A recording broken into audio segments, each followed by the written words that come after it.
Jamais sans la grâce, une dévotion matinale proposée par l'Église évangélique de la grâce en collaboration avec l'Institut de théologie de Cotonou.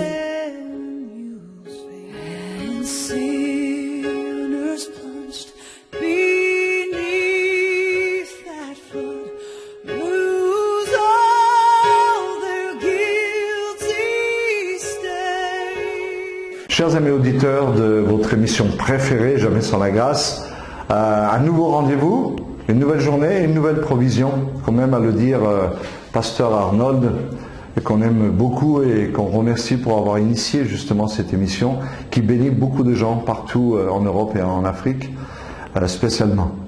Aujourd'hui, on va continuer sur le thème de la consolation de Dieu spécialement, et vous allez voir que Dieu est très intéressé par ça. Je vais vous lire un premier verset.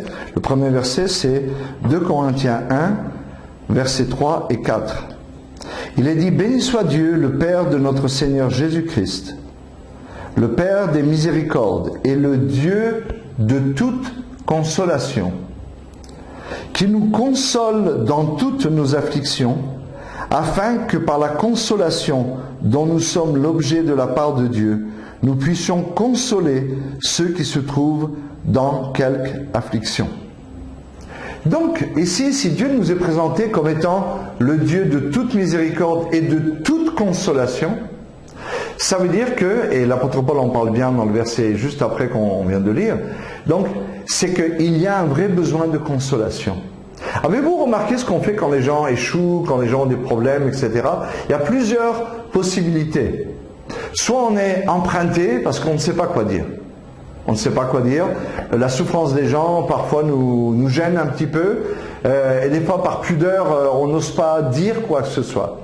Ou alors, on dit des choses qui sont inappropriées, des paroles qui n'atteignent aucun but véritablement en termes de consolation.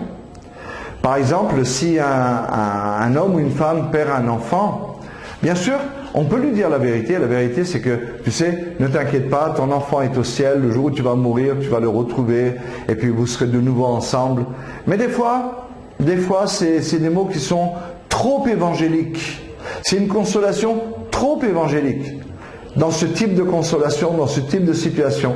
Et il faut une consolation appropriée, des mots appropriés, et parfois la consolation que Dieu nous demande d'avoir dans ce type de moment-là, c'est juste de pleurer, comme la Bible nous le demande, de pleurer avec ceux qui pleurent et de ne rien dire, de rester silencieux, de prendre la main de la personne, de l'écouter plus que de parler.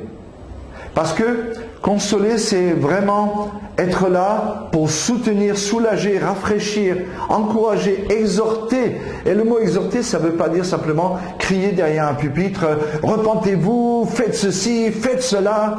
Non, l'exhortation, c'est juste parler à un cœur pour l'aider à se relever, pour l'aider à penser correctement. Et ce n'est pas forcément de crier tout le temps. Et je peux vous dire qu'on a tous besoin de consolation. On a besoin de consolation lorsque nous traversons des moments difficiles. On a besoin de consolation quand on est injuste envers nous. Quand notre patron ou des employés dans l'entreprise dans laquelle nous travaillons se liguent contre nous pour nous faire du mal, on a besoin de consolation. On a besoin de consolation quand nous échouons. Pas forcément le péché, ça, là aussi, et on va le voir un peu plus tard. Mais quand par exemple on échoue une tentative de faire quelque chose, je me suis engagé dans un travail pour Dieu et j'ai échoué. Dans notre ministère, on a l'habitude de dire que si quelqu'un part comme missionnaire quelque part, il ne faut pas qu'il ait peur de revenir si jamais ça ne marche pas véritablement. Il est le bienvenu à la maison. Et on l'envoie en fait avec déjà des paroles de consolation au cas où. Parce que parfois on peut se tromper. On peut se tromper, on pense avoir entendu la voix de Dieu, ou on pense que c'est le temps de Dieu, et ce ne l'est pas. Et quand on échoue, on a besoin de consolation. Et c'est vraiment très important. À Jérusalem, lorsque Jésus est né, Marie et Joseph ont amené l'enfant, le bébé Jésus à Jérusalem.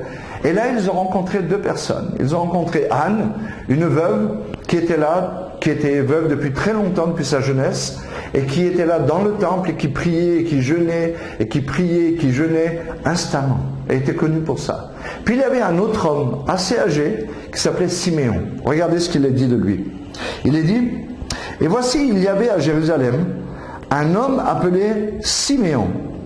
Cet homme était juste et pieux.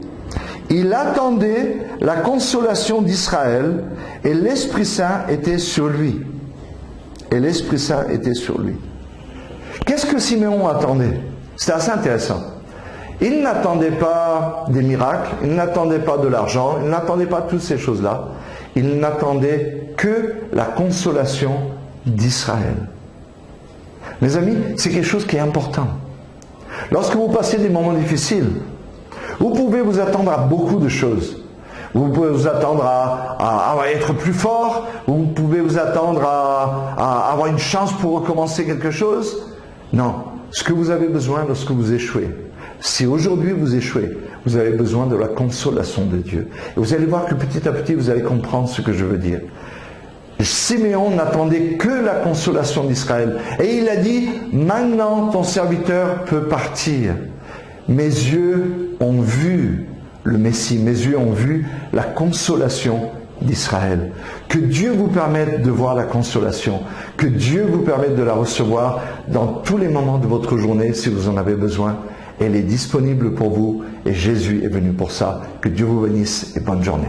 C'est tout le temps que nous avons. Si vous avez aimé cette dévotion, parlez-en à vos amis. Parlez-leur du message de la grâce et de ce qu'il fait dans vous. Pour un sujet de prière, une question ou plus d'informations, contactez-nous. Téléphone 64 88 35 87 ou 96 42 69 05 ou par WhatsApp au 94 75 80 20.